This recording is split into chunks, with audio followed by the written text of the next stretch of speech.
அடியேன் வந்துள்ள இடம் விஸ்வகர்மேஸ்வரர் சன்னதிக்கு வந்துள்ளோம்.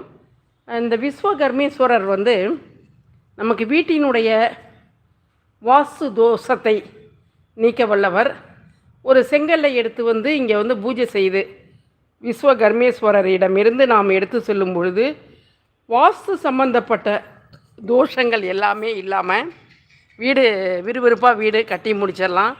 அந்த வீட்டுக்குள்ளே எவ்விதமான வாஸ்து சம்பந்தப்பட்ட தோஷங்கள்லாம் இருக்காது அப்படிங்கிறத உணர வேண்டும். இந்த திருவாரூர் திருக்கோவிலினுடைய வெளிப்பிரகாரத்தில் அமைந்துள்ள விஸ்வகர்மேஸ்வரர் கணபதி ஜெய கணபதி வெற்றியை தரக்கூடியவர். 5 கரத்தானை ஆணை முகந்தனை இந்தி நிலம்பிரை போலும் ஏற்றனை நந்தி மகந்தனை ஞான கொழுந்தினை உந்தியில் வைத்தடி ஊற்றுகின்றனே விநாயகாய நமக. இந்த மேலே வைத்திருக்கிறார்கள் அந்த போர்டை கொஞ்சம் பார்ப்போம். வாஸ்து தோஷம் நீக்கும் விஸ்வகர்மேஸ்வரர் ஆலயத்தினுடைய சிறப்பு.